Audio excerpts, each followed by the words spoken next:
Hello, everyone, and welcome to another episode of XKDR Forum's Big Ideas. Our guest for today is Kartik Akileswaran. Kartik is the co founder of Growth Teams, an organization that seeks to support developing countries, mostly in India and Africa, to create jobs and grow their economies by working hand in hand with these governments to deliver their inclusive growth strategies. Kartik, welcome to Big Ideas. Thanks for having me. So, building on that, your work at the intersection of growth and state capability, I'm curious to know how you approach these issues. Yes, so maybe that is a way to start by stating my big idea, for this episode. And that lies at the intersection of growth strategy and state capability.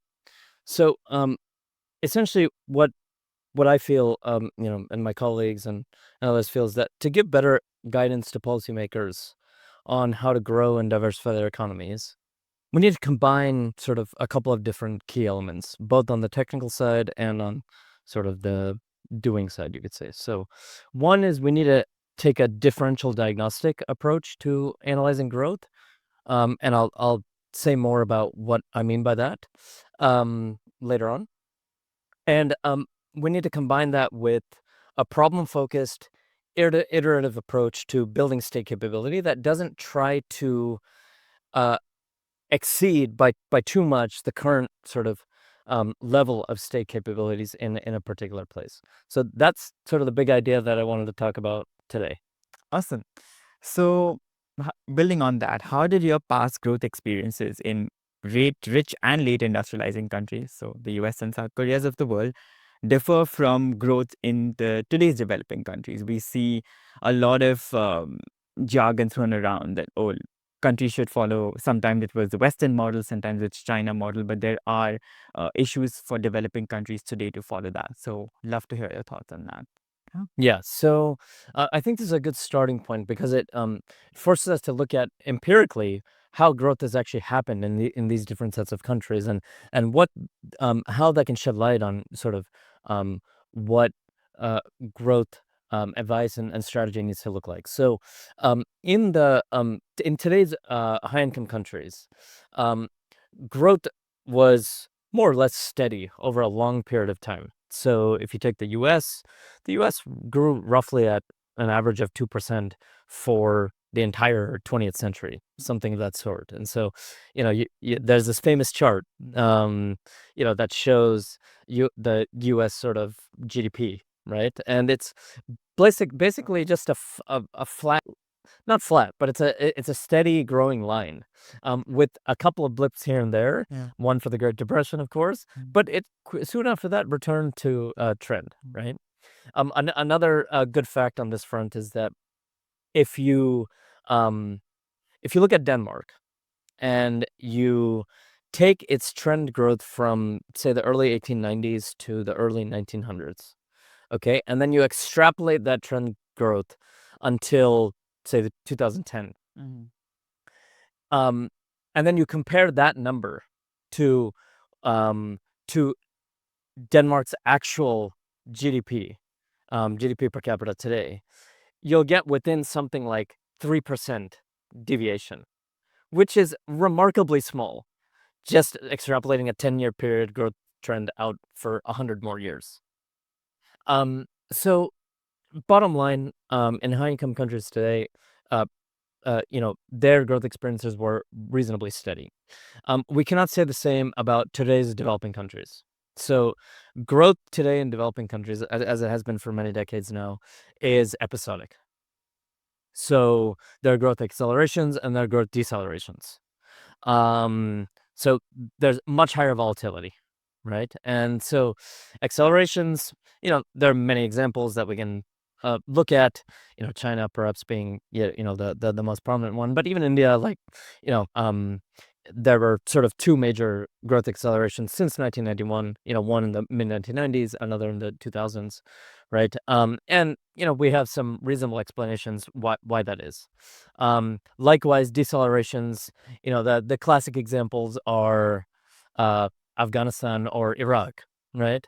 They had two of the largest decelerations, basically depressions, and we know why that is as well. They have wars, right? There are also other countries that didn't have wars that also had decelerations, but the point is that growth is now much more episodic and volatile.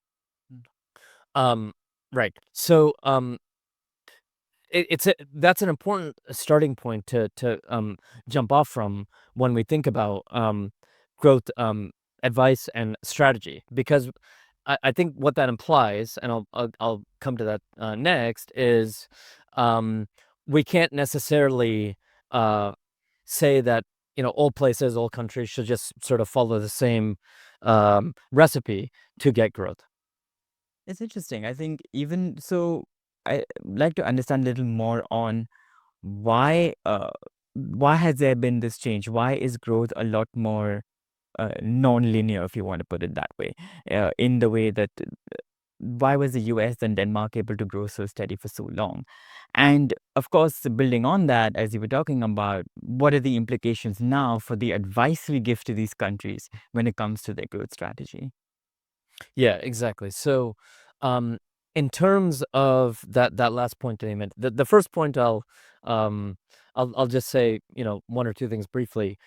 There could be many reasons, very much depending on the country that we're talking about, that explains the accelerations and decelerations that countries has experienced, right? At the examples that I gave earlier, sort of point to that, but and then contrasting that to high income countries, one hypothesis could be that say 100, 150 years ago, they were the ones that were already at the technological frontier. And so, um, in some sense, actually, they were developing new technologies that then would be employed in the economy in productive ways. And so perhaps there was just some limit on, how fast one could grow, because you had to basically invent all the technology that you would then use for economic purposes. But let's put that aside for the moment. I think let's focus on developing countries today, and what all of this implies for their growth sort of strategies, their growth paths. Um, so this is where this differential diagnosis point comes into the picture. If you're in a situation where you're going to grow steady almost no matter what, even a Great Depression, even world wars, then perhaps there's like a standard set of things that, a laundry list, so to speak, of things that one can say that you need to do, just the basics, right? Get your macro stabilization, get your a macro fiscal picture in order, just do the basics around property rights and, things like that, right? But when you're in a world where growth is episodic, that and in a world where lots of countries have tried to do similar things, so this laundry list approach, yet have achieved vastly different outcomes at different points in time. That means that we need to be much more careful about the importance of context in sort of growth trajectories across countries, right? So, um, if context really matters, and by context, it could mean lots of different things. It could mean some of the deep factors that determine economic outcomes, whether it be, geographic factors or institutions or whatever. It could also mean policy, right? So all these things might have a role to play, and they also vary across countries, right? And so they're likely to have some connection to these growth outcomes, right? So this is where differential diagnosis comes in, is that we need to have a framework, an overarching framework, and one of those that sort of I am quite familiar with is sort of the growth diagnostics framework. If we have a framework that brings together all the different possible sort of um, roots and causes of growth, and we consider them together in a way that we're trying to one by one go through, and for a specific country, whether it's India or Ethiopia or whatever, one by one go through and understand what is the role of this factor in this specific countries, or even in India, this specific state's growth pattern. Then we can become much more sophisticated and nuanced about how we can connect what's happening in that place to growth outcomes. And so that's what I mean by differential diagnosis, is going really to thinking about, countries or states in India as patients, right? Um, and a doctor, if you go to the doctor's office, he doesn't tell every single patient the same thing, right? What he or she does is they first try to understand um, what's going on with the patient, to then come back with the diagnosis, and they run that information through their sort of um, frameworks in their heads about what might be the cause of the ailment that their patient is facing. And then based on all of that, the information plus sort of their framework, they then come out with a diagnosis about what might be wrong with that specific patient. And so likewise, for sort of growth strategy, this is I think, it can be a really powerful approach to helping to really, in a comprehensive fashion, uh, pick out what are truly the most binding constraints in a particular place for growth. Very interesting approach, I think, especially on the differential diagnosis, because what is often talked about is state capability. Even within, say, India, in a federal structure like India, you have states which perhaps have different state capabilities because of finances, etc. So, what do you think is the role of state capability in this overall growth strategy, in the way you look at the differential diagnosis? Yeah. So I find it useful to start from, where I suppose the literature around growth and economic development has arrived in terms of um, you know the uh, role of government and state capability and all that. So I think, my reading, and I guess it's good timing this year given the Nobel in economics who was awarded to the Asimoglu Johnson Robinson sort of thesis, which represents, I think, where a lot of the literature has gone, which is that, okay, institutional quality really matters. That is one of the key determinants to long run economic development, right? Um, at the same time, if we actually look at countries' growth experiences, various countries, including India, but not just India, take China, that's the most prominent example, but many, many other countries, we can immediately see that institutional quality leaves, quite a lot to be desired. Let's put it that way. In terms of what one would um, uh, qualify as, high quality institutions, right? Whether it be, take property rights, right? Like, stable, secure, predictable property rights. You know, um, China is a place where that didn't really necessarily exist in large measure for a long time, perhaps still does not. And so it sort of raises a question that, okay, even if institutional quality isn't up to the mark, so to speak, it seems like we can still get growth. So why? And that's where I think that an important part of the answer lies in this idea of state capability. That institutional quality is something that is actually separate from state capability. Um, Institutional quality in the Douglas North sort of sense of the term is like, the rules of the game. That's institutions, right? Whereas state capability to me is like the ability of the state to actually do things, to accomplish things.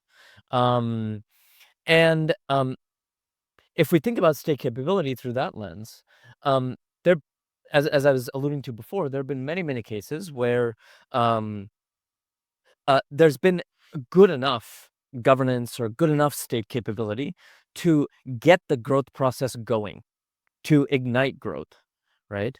Perhaps sustaining growth requires a different set of capabilities and even institutions, but to ignite sort of a high growth episode, there have been many cases where that's happened in the presence of what one could call good enough governance, good enough state capability. I would argue that that's been the case in many, many growth episodes in many, many countries, including in today's high income countries and in their sort of past. And so, just to drill down a little bit on that, I think, you know, uh, and this will be my last point on sort of this question of how does state capability matter for growth, is that um, in India, I think oftentimes we talk about the state sort of getting out of the way, right? Because essentially it's gone too far, right? Its hands are in too many of the cookie jars, and it's trying to do too much, right? And so we want it to step back, and it's trying to impose too many obligations on the private sector. So, for example, you know, too many permits, too many licenses, too many which create too many opportunities for corruption, rent seeking, etc. Right? So that's absolutely important, and I think in India it is absolutely the case that this is a big challenge that we need to try to figure out.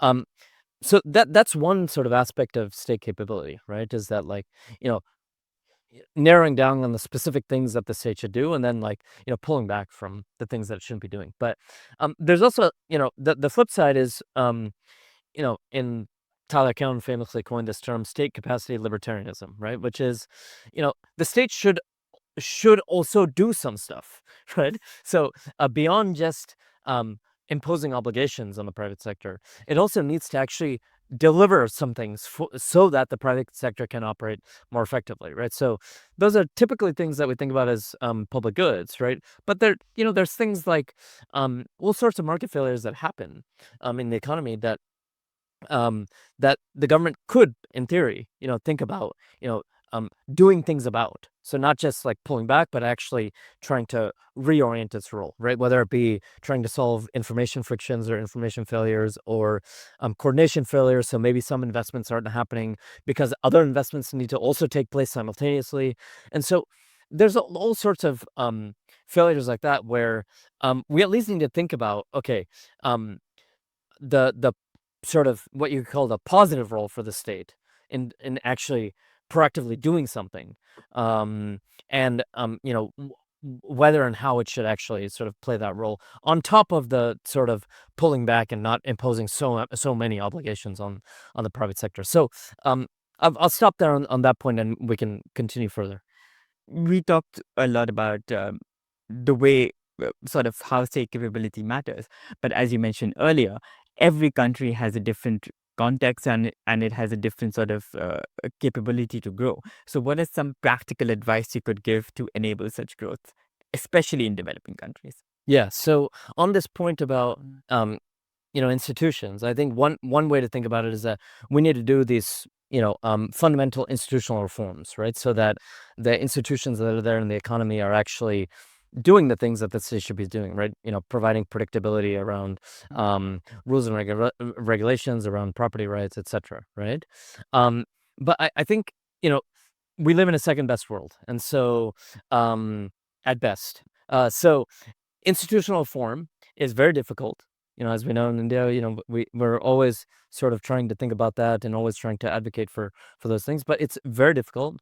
Often takes time, and often is unsuccessful. Right. And that's also the case globally, that, when you look at institutional reform in lots of different countries, that the ideas for it have oftentimes looked good on paper, but in practice, because of political economy and other issues, the reforms themselves don't take hold in the right way. Right. So I think there's a complementary approach to thinking about building state capability that's perhaps more, you could call the institutional reform more sort of top down or structural. And I think another way to think about state capability is from the bottom up. So that's where this second point that I made about problem focused iterative, Yep. um, you know, um, approach, it can be important, right? That trying to think about what are some concrete problems that um, governments um, can identify and collectively try to analyze and take action on in an incremental fashion. So we're not trying to boil the ocean, but we're trying to pick specific problems that the private sector faces, that firms in the private sector face, that the government has some role to play in resolving. Trying to actually start with that, and then build up incrementally from there. And importantly, for government to actually learn by doing. So what I mean by that is actually in the process of identifying and analyzing and trying to resolve these concrete problems, whether it be, pulling back from permitting and licensing, or whether it be trying to solve these coordination failures around, investments not happening, whatever it is, taking a bottom-up sort of problem-driven approach where we iterate and actually over time solve the problem. I think that's a complementary approach to sort of the Big Bang institutional reform that is often the sort of thing that we go to. All right. I think that gives us a lot of ideas. Thanks for such an insightful conversation. Yep. Thanks so much.